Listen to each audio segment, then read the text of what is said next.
Hi everyone, it's Todd Milewski from the State Journal here at 3M Arena at Milewski in Minneapolis.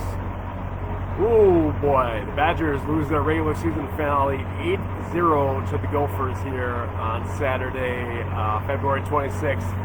And that is the kind of result that has potential to shake some things up. Let's just be honest. It's one thing when you're losing a lot of games. It's another thing when you're losing to your rival in some of your last games of the season by 8, giving up a 5-goal third period to do it. Tough weekend for the Badgers here, getting outscored 13-0. First time since 1935 they've been shut out in 2 games in a row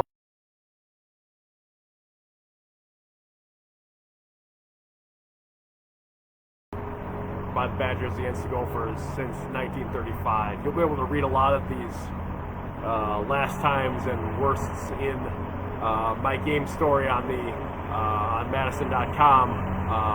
There will be a short version in Sunday's print State Journal, but there's a longer version with some thoughts from Tony Granato and some players on madison.com. That's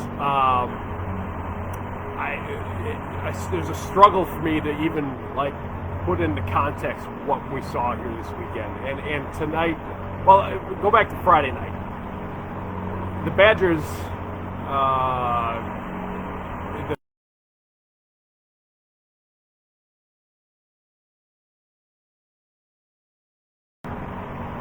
tonight, you could make an argument they should have been up 1-0. They got a goal past Justin Close in the first period, and after a pretty good start,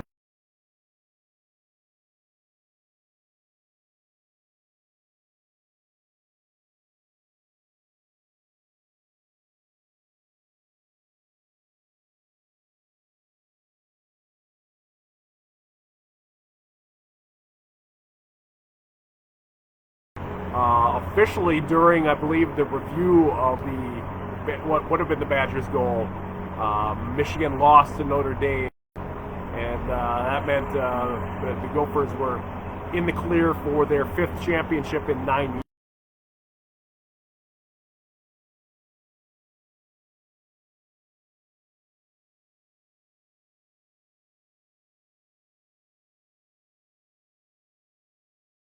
Here.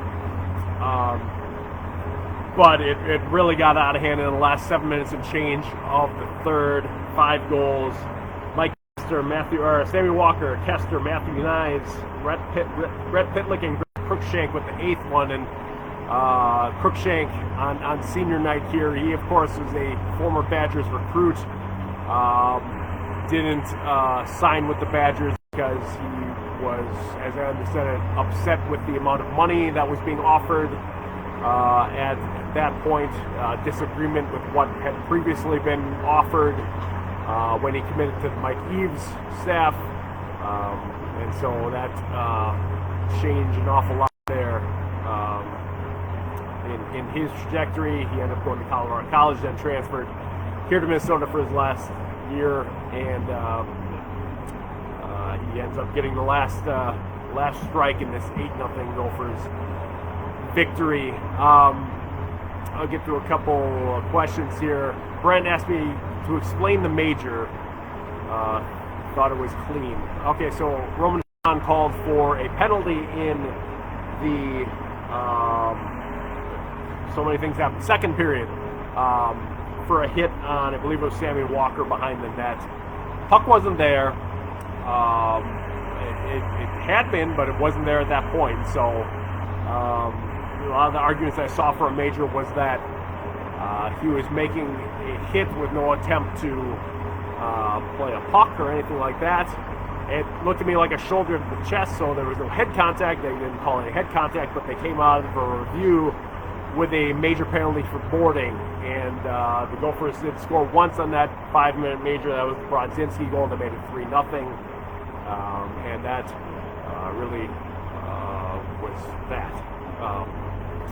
So I don't have an official explanation on what that was, but that's at least my thought on where the call was made, and I guess what may have gone into it. Tanner asked what Tony Granato said about the game. I asked him, one of the questions I asked him is whether he took this personally, this result. And he said he wasn't going to go there. Any loss is bad, he said, which I thought may have downplayed it significantly. He did say this was a stinger. And so two of his players that I talked to, Tyler Inamoto and Dominic Mersch, said they did take it personally, as not anything against what the Gophers did, but just that this one was a bad loss for the Badgers, and this is how they go into the playoffs next week. They finish in the 6th spot, tied for 5th with Penn State, but Penn State has the tiebreaker, so the Badgers get the 6th seed, play at number 3 seed Notre Dame. Best of 3 series starting on Friday. We don't have times for that yet, which I'm a little surprised at. It's not like it was a shock that Notre Dame was hosting games next weekend. So I don't know what we're waiting on there. I don't believe it's a TV issue because of Notre Dame's, those games will be on Peacock if everything follows how the second half of the season has gone here for Notre Dame with their home games. But we will have to get you the times later on this week. So, Eric Vigo, thank you again for joining last night. He was here on this video last night. He says, wonder what Mike Eaves thinks of the current trajectory of Badger hockey. What storylines are next? That's an interesting point there, Eaves. It was a season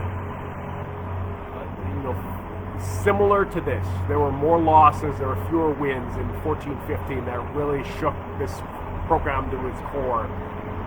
Mike Eaves got another year after that, but he had to dispatch the rest of his coaching staff. 2 assistant coaches left, were fired and replaced.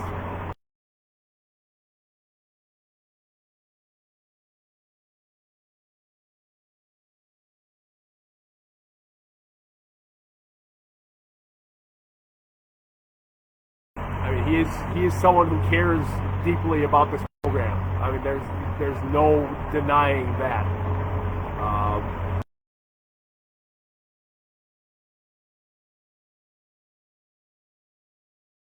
Championship last season, which is another just crazy thing for me. It ends up this way for the Badgers after winning the Big Ten championship last year. Obviously, so many losses in talent last season. You could see the gulf in talent between the Gophers and the Badgers pretty easily on display here this weekend at Mariucci. What is next for the Badgers? That is a great question. We're going to find out pretty soon, I think, in the next few weeks. I am curious to know where this